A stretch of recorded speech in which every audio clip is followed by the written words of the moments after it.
तो हेलो प्यारे बच्चों, आप सब कैसे हो। उम्मीद करूंगा आप लोग स्वस्थ हो गए, मस्त हो गए और पढ़ाई लिखाई भी खूब अच्छे से कर रहे होगे।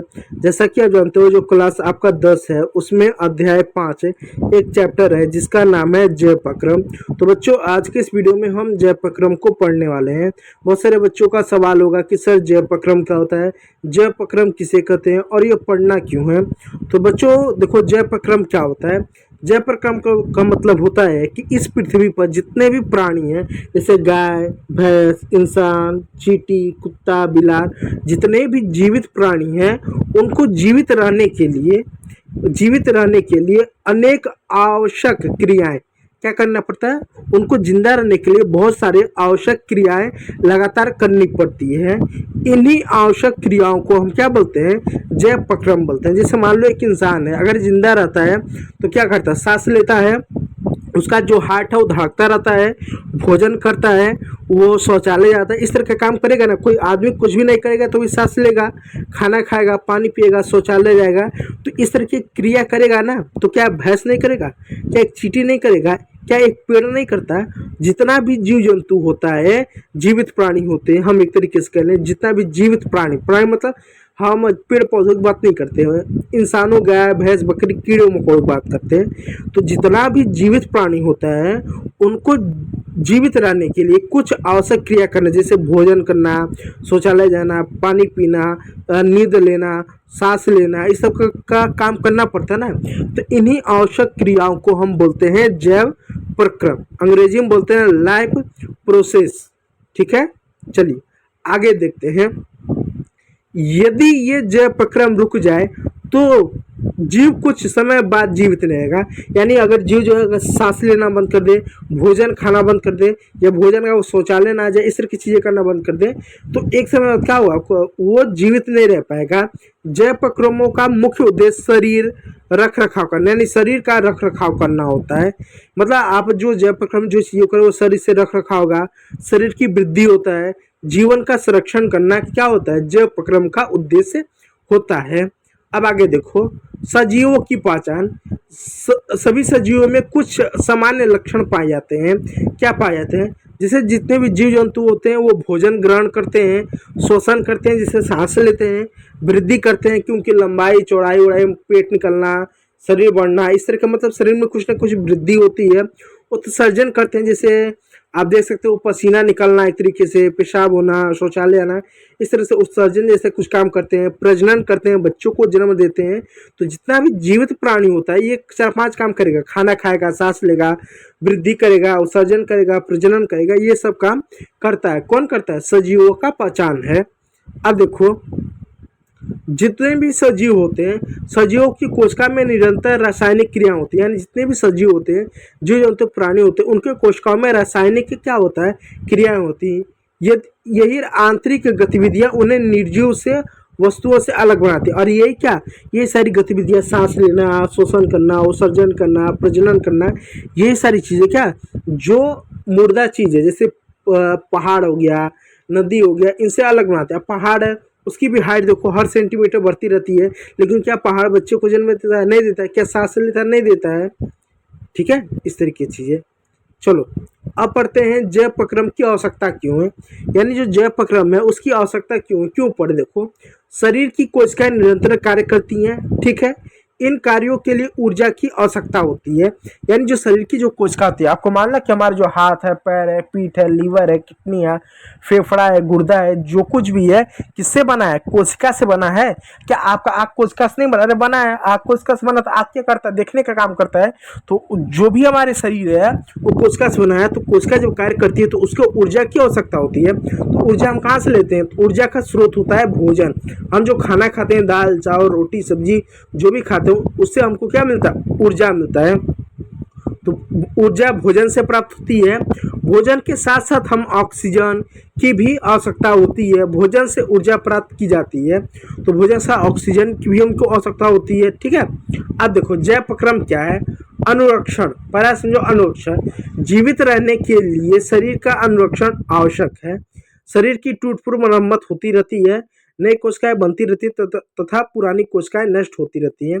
अनुरक्षण यानी जय प्रक्रम क्या है, कई सारी चीजें हैं जिसमें से पहला है अनुरक्षण। यानी कि जय प्रक्रम के अंदर क्या होता है, इंसान भोजन लेता है जिससे उसका शरीर का क्या होता है, सुरक्षा मिलता है। शरीर में कहीं टूटा फूटा कोशिका मर गया सड़ गया, वो मरम्मत होती रहती है, नई कोशिकाएं बनती रहती हैं, शरीर को ऊर्जा मिलती रहती है और शरीर क्या होता है, हमारा काम करता है। तो जैव परिक्रम में पहला होता है अनुरक्षण, दूसरा क्या होता है, ऊर्जा की आवश्यकता होता है। यानी शरीर के प्रत्येक कार्य के लिए ऊर्जा की आवश्यकता है। जैसे मान लो हमने भोजन लिया तो भोजन से क्या हुआ, ऊर्जा प्राप्त हुआ। ऊर्जा भोजन के ऑक्सीकरण से प्राप्त होती है। भोजन में उपस्थित कार्बनिक पदार्थ ऊर्जा का मुख्य स्रोत होते हैं। यानी भोजन में उपस्थित जो कार्बनिक पदार्थ हैं वो क्या होते हैं, ऊर्जा का मुख्य स्रोत होते हैं। अब मान लो शरीर को ऊर्जा आई तो इंसान बोल सकता है, दौड़ सकता है, खेल सकता है और भी क्रिया करता है। तो ऊर्जा रहेगा शरीर में तभी तो आएगा, तो भोजन करेगा तो ऊर्जा मिलता है। आगे देखिए, परिवहन की आवश्यकता। बहुकोशिकीय जीवों में सभी कोशिकाएं सीधे भोजन या ऑक्सीजन प्राप्त नहीं कर पाते हैं। बहुत सारी ऐसी बहुकोशिकीय कोशिकाएं होती हैं जो सीधे भोजन या ऑक्सीजन प्राप्त नहीं कर पाते हैं। इसलिए शरीर में क्या होता है, परिवहन तंत्र होता है, विकसित होते हैं, जैसे रक्त, भोजन, ऑक्सीजन तथा अन्य पदार्थों को सभी कोशिकाओं तक पहुंचाता है। जैसे हमारा बहुकोशिकीय शरीर होता है तो अलग अलग अंग का अलग काम होता है। जैसे लीवर का काम अलग होता है, किडनी का काम अलग होता है, फेफड़े का काम अलग होता है, हार्ट का काम अलग होता है, क्योंकि एक से इतने सारे काम क्या एक अंग नहीं कर सकता, तो अलग अलग अंग बने होते हैं ये, ठीक है। अगला है उत्सर्जन की आवश्यकता। ऊर्जा प्राप्त करने के दौरान अनेक अवशिष्ट पदार्थ बनते हैं। ये पदार्थ क्या होता है, शरीर के लिए हानिकारक होता है। जैसे मान लिया हमने भोजन लिया, पानी लिया, जैसे आप देखो बहुत ज़्यादा प्यास लगा हो, थके रहो, तो अगर पानी भी पी लो ना तो भी आपको शरीर में एनर्जी मिलती है, ताकत आता है। तो पानी भी क्या है, उसमें भी मिनरल खनिज उसमें होता है, खनिज तत्व होते हैं। तो आपने लिया, ऊर्जा ले लिया। अब वो जो बचा कुछ जो पानी है, जो पेशाब के रूप में जो यूरिन बदल जाता है, वो क्या है, वो एक तरीके से अपशिष्ट पदार्थ है, तो उसको शरीर को निकालना पड़ेगा, नहीं तो शरीर के लिए हानिकारक होता है। तो हम पसीने के माध्यम से निकालते हैं, पेशाब के माध्यम से निकालते हैं, और भोजन करते हैं तो शौचालय के माध्यम से क्या करते हैं, उन अपशिष्ट पदार्थों को बाहर निकालते हैं जो हमारे शरीर के लिए आवश्यक नहीं होते। तो ऊर्जा प्राप्त के बाद क्या करते हैं, हम उत्सर्जन भी करते हैं, ठीक है। चलिए, बहुकोशिकीय जीवों में विशेष अंग, जो अलग अलग कार्यों के लिए अलग अलग अंग विकसित करते हैं। यानी जैसे इंसान बहुकोशिकीय जीव है तो इसके शरीर में अलग अलग अंग है। जैसे भोजन पचाने के लिए पाचन तंत्र होता है, शोषण के लिए श्वसन तंत्र होता है, आदान प्रदान करता है, परिसंचरण तंत्र के लिए पदार्थों का परिवहन करता है, उत्सर्जन तंत्र के लिए अवशिष्ट पदार्थों को बाहर निकालता है। इस तरह के बहुत सारे अलग अलग अंग होते हैं। अब आप पोषण को पढ़ते हैं। अब जानते हैं, देखो पोषण क्या है, जीवों द्वारा भोजन प्राप्त करने तथा उसका उपयोग करने की प्रक्रिया को पोषण बोलते हैं। यानी जीवों द्वारा जो भोजन प्राप्त करना तथा उसका उपयोग करने की प्रक्रिया को हम क्या बोलते हैं, पोषण बोलते हैं। जैसे जीव होते हैं ना, उनके द्वारा जो भोजन प्राप्त किया गया है उसका उपयोग करने की प्रक्रिया को क्या बोलते हैं, पोषण हम बोलते हैं। जैसे भोजन शरीर को ऊर्जा देता है, पोषण का प्रकार हो गया। भोजन से वृद्धि तथा शरीर की मरम्मत होती है। अब देखो, पोषण के दो प्रकार होते हैं, एक होता है स्वपोषी होता है, एक होता है विषम पोषी होता है।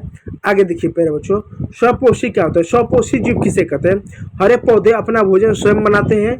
वे सूर्य से प्रकाश की सहायता से भोजन तैयार करते हैं।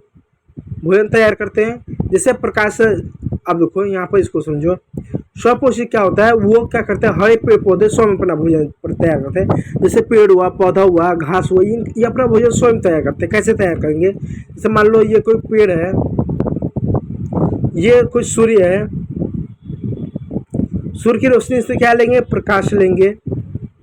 अपने इस पत्तियों में क्लोरोफिल होता है, उसके अंदर क्लोरोप्लास्ट होता है। वहाँ से क्या लेगा, वहाँ से CO2 कार्बन डाइऑक्साइड लेगा। जड़ों से क्या हो लेता है, H2O वाटर लेगा। इन तीनों को लेने के बाद पानी, कार्बन डाइऑक्साइड और एक तरीके से प्रकाश लेने के बाद क्या करता है, ये ग्लूकोज बनाता है। ग्लूकोज को हम बनता हुआ देख नहीं सकते, जैसे हवा को कोई दे सकता है, क्या नहीं दे सकता, फील कर सकते हैं। तो इससे क्या अपना भोजन लेता है, जिससे अपने पेड़ पौधों का विकास होता है, पेड़ बढ़ता है, फल आता है, अन्य चीजें होता है। तो ये क्या करते हैं, हरे पेड़ पौधे भोजन स्वयं बनाते हैं, सूर्य के प्रकाश की सहायता से भोजन तैयार करते हैं, स्वपोषी कहा जाता है। कैसे करेंगे, प्रकाश संश्लेषण करते हैं। इसमें पौधे कार्बन डाइऑक्साइड तथा जल से ग्लूकोज बनाते हैं। यानी कार्बन डाइऑक्साइड होगा आपका, H2O होगा, प्रकाश होगा, और इस तरह के मिला के क्या करते हैं, आप जो लोग क्या करते हैं, ग्लूकोज बनाते। देखो, कार्बन डाइऑक्साइड लिया, वाटर लिया, और यहाँ पर प्रकाश है, तो क्या ग्लूकोज एक तरीके से क्या किया इन्होंने, ग्लूकोज इन्होंने बनाया और उसके बाद क्या करते हैं, हमारे पर्यावरण को ऑक्सीजन देते हैं, यानी कार्बन डाइऑक्साइड लेते हैं, पानी लेते हैं, ग्लूकोज बना लेते हैं और हमको उसके बदले में क्या देते हैं, ऑक्सीजन दे देते हैं। ठीक है, तो यहाँ देखो, यहाँ पे इसको क्या बोलते हैं, क्लोरोफिल एवं सूर्य प्रकाश की उपस्थिति में ये होता है। क्लोरोफिल एवं सूर्य प्रकाश की उपस्थिति में होता है। क्लोरोफिल क्या होता है, ये पत्ती होती है, उसके अंदर छोटे छोटे छिद्र होते हैं, क्लोरोफिल होता है, उसी के माध्यम से प्रकाश का होता है पत्तियों के अंदर जाता है, उसके अंदर छोटे छोटे क्लोरोप्लास्ट होते हैं। चलिए अगला देखिए, प्रकाश संश्लेषण के लिए आवश्यक बातें, सूर्य का प्रकाश हो, क्लोरोफिल हो, कार्बन डाइऑक्साइड हो और जल हो, ये चार चीज होगा तो ये प्रकाश संश्लेषण होगा। ठीक है, क्लोरोफिल क्या होता है, ये पत्ती में पाया जाता है, पत्ती में छोटा ऐसा छिद्र होता है जिसके मदद से क्या होता है, सूर्य की रोशनी पानी में सब अंदर अंदर जाता रहता है। ठीक है, निकल इसी से क्या होता है, ऑक्सीजन बाहर निकलता है, इसी से कार्बन डाइऑक्साइड और एक तरीके से लोग लेते हैं। प्रकाश संश्लेषण की मुख्य घटना है, क्लोरोफिल सूर्य का प्रकाश अवशोषित करे। क्लोरोफिल क्या करता है, सूर्य से प्रकाश अवशोषित करता है, प्रकाश ऊर्जा को रासायनिक ऊर्जा में बदलता है, जल का अपघटन करता है, कार्बन डाइऑक्साइड से ग्लूकोज बनाता है, कार्बन डाइऑक्साइड से क्या करता है, ग्लूकोज बनाता है। पत्ती की संरचना, पत्ती में क्लोरोप्लास्ट पाया जाता है, क्लोरोप्लास्ट में क्लोरोफिल उपस्थित हो, यानी पत्ती में क्लोरोप्लास्ट पाया जाता है, उसी में क्लोरोफिल रहता है, ये प्रकाश संश्लेषण का मुख्य स्थान है। ठीक है, चलिए अब देखो रंध्र क्या होता है, ये पत्ती में छिद्र होते हैं, उन्हीं को रंध्र बोला जाता है।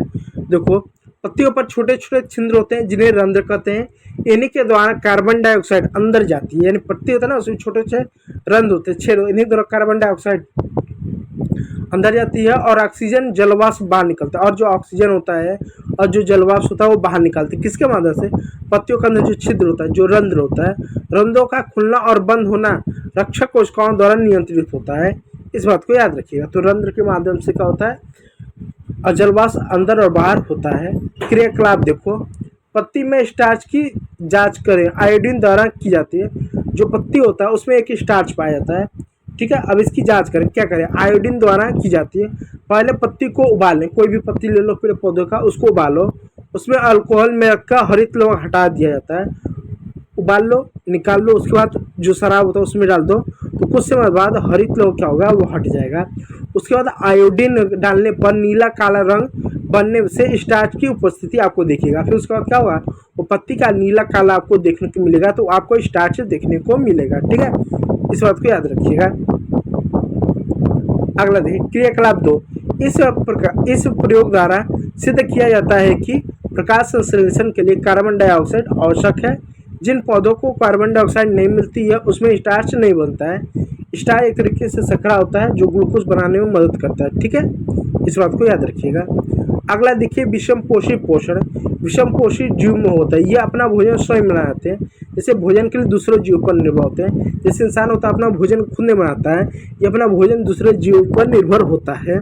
उदाहरण के लिए जैसे मनुष्य हुआ, गाय हुआ, शेर हुआ, कुत्ता हुआ, कवक हुआ, अपना भोजन स्वयं नहीं बनाते हैं। ठीक है, अमीबा में पोषण देखते हैं। अमीबा कुटपाट ले लो, बनाता है, क्या करे, अमीबा होता है, मान लो ये यहाँ पर भोजन है तो धीरे धीरे इसको इस तरीके से करेगा, फिर ऐसे ऐसे घेरेगा और धीरे धीरे क्या करता है, इसको खाता है। तो भोजन के चारों ओर से घेरता है, खाद्य रिक्तिका बनाती है और इसको भोजन क्या करता है, उसको खाता है। तो भोजन का पाचन अमीबा स्वयं करता है। उपयोगी पदार्थ अवशोषित हो जाता है, अपशिष्ट बाहर निकाल दिया जाता है। तो जो भी करेगा, जैसे भोजन को खाएगा, पाचन करेगा, अवशोषित करेगा, अपशिष्ट निकालेगा, एक ही अंग से करेगा, इसके लिए अलग अलग अंग नहीं होता है। पाचन तंत्र के मुख्य अंग कौन कौन से होते हैं, पाचन तंत्र के कुछ मुख्य अंग है, जैसे मुख हो गया, ग्रसिका हो गया, अमाशय हो गया, यकृत हो गया, फिर अग्नाशय हो गया, छोटी आंत हो गया, बड़ी आंत हो गया, मलाशय हुआ, गुदा हो गया। टोटल कितने अंग हो गए आप गिनिए, 1 2 3 4 5 6 7 8 9, यानी पाचन के मुख्य रूप से 9 अंग होते हैं। इन सबका अपना अपना पाचन के लिए मनुष्य के पोषण में इनका काम आता है। अब जरा देखिएगा, सबसे पहले बात करते हैं मुख। भोजन चबाता है, यानी मुख जो होता है, पाचन की जो शुरुआत होती है मुख से हो जाता है। भोजन चबाने से क्या होता है, लार बनता है जो गीला करती है भोजन को। लार में टाइलिक क्या सलाइवरी एमाइजाइलेज एंजाइम होता है, सलाइवरी एंजाइम बनता है, ठीक है, जिसको टाइलिन भी कहा जाता है। ये स्टार्च को शर्करा में बदलना प्रारंभ करता है। स्टार्च को क्या करता है, शर्करा में, ऐसे स्टार्च का होता है भोजन को पचाने में काम आता है। ठीक है, स्टार्च एक तरह से लार कर लो, शर्करा में बदलता है। सबसे पहले हम इंसान भोजन को लेते हैं, मुंह से चबाएंगे तो उसमें लार बनता है, और जो लार बनता है भोजन को गीला करता है। उसमें एक क्या होता है, एंजाइम बनता है जिसको टाइलिन या स्लाइवरी हम एंजाइम कर सकते हैं। ये स्टार्च को शर्करा में बदलता है। शर्करा मतलब एक तरह शुगर में बदलता है। ठीक है, उसका आता है ग्रेसिका। ग्रेसिका मतलब मुंह होता है ना अपना, ये मुंह मान लो है तो नीचे ये है ना नली टाइप की, इसको बोलते हैं ग्रेसिका। तो भोजन को आमाशय तक पहुंचाता है। इसमें क्रमाकुचन होता है। ठीक है, इस बात को याद रखें, मतलब छोटे छोटे टुकड़े में मतलब धीरे धीरे गिरते हैं। चलिए, उसके बाद आता है अमाशय। जब अमाशय में पहुंचता है भोजन हमारे अमाशय में, ठीक है, अमाशय में पेट में पहुंचता है, तो यहाँ पर भोजन कुछ समय तक रहता है। यानी अमाशय जब पेट में हमारा भोजन जब पहुंचता है, पेट होता है ना इस तरीके से, ऐसा इस तरीके से देखो,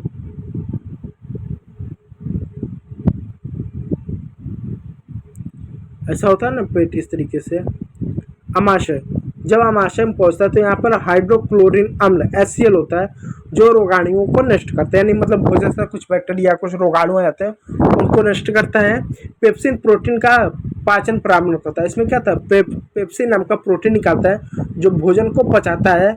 फिर श्लेष्मा यानी जिसको म्यूकस बोलते हैं, अमाशय की रक्षा करते हैं। कहता है अमाशय को रक्षा करता है, कुछ बैक्टीरिया से रक्षा करता है ताकि शरीर को नुकसान ना पहुंचे। तो जब अमाशय में भोजन जाता है तो भोजन के साथ 3-4 चीज़ होता है। पहला तो क्या होता है, HCl क्या करता है, रोगाणु कीड़े मकोड़ों को मार देता है। फिर पेप्सिन प्रोटीन निकलता है जो भोजन पचाने का प्रारंभ करता है। श्लेष्मा म्यूकस अमाशय की रक्षा करता है। ठीक है, चलिए, उसके बाद भोजन अमाशय से छोटी आंत में जाता है।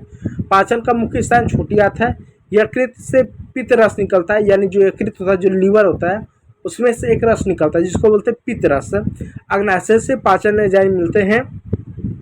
कार्बोहाइड्रेट, प्रोटीन तथा वसा का पूर्ण पाचन होता है और शोषण भी यहीं पर होता है। तो जो भी प्रोटीन मिलता है निकलता है और पूरे शरीर के अंग में मतलब यहाँ से जाता है। उसके बाद आता है यकृत। शरीर की सबसे बड़ी ग्रंथि है यकृत। पित्त रस बनाता है। पित्त वसा के पाचन में सहायक होता है। अब पित्त क्या करता है, जो होता है वसा, यानी जो वसा होता है, वसा मतलब फैट, इसके पाचन में क्या करता है, मदद होता है। यानी आप ऐसा समझो, जो लीवर होता है ये एक रस बनाता है जिसको बोलते हैं पित्त रस। पित्त रस, और जो पित्त रस होता है ये फैट को पचाने में काम करता है। जो हमारे शरीर में फैट को बनता है, चर्बी वर्बी, तो ये इसी को पचाने में काम करता है। ठीक है, उसके बाद आता है अग्नाशय। पाचन एंजाइम बनाता है, जैसे कार्बोहाइड्रेट, प्रोटीन तथा वसा के पाचन में सहायता करता है। अग्नाशय बहुत सारे एंजाइम, पाचन एंजाइम बनाता है। बड़ी आंत है, जल का अवशोषण करता है, मल का निर्माण करता है। यानी बड़ी आंत क्या करता है, जल का अवशोषण करता है। मल का जो निर्माण होता है बड़ी आंत में होता है। दंत क्षरण, दांतों पर जीवाणुओं की परत बनने से दंत क्षरण होता है। अधिक मीठा भोजन इसका मुख्य कारण होता है। नियमित ब्रश करने की आवश्यकता है। ठीक है, दंत क्षरण मतलब दांतों पे एक तरह बैक्टीरिया की परत जम जाना जीवाणु के, जो इसको रोकता है। ठीक है, अगला देखो शोषण। अब शोषण कैसे होता है, तो ये शोषण वाला पार्ट ना, इसको फिर कल के वीडियो में करेंगे। आज के मतलब वीडियो में इतना रहने देते हैं, बाकी फिर कल की वीडियो में ये सभी चीज़ पढ़ेंगे। तो वीडियो को देखने के लिए बहुत बहुत धन्यवाद।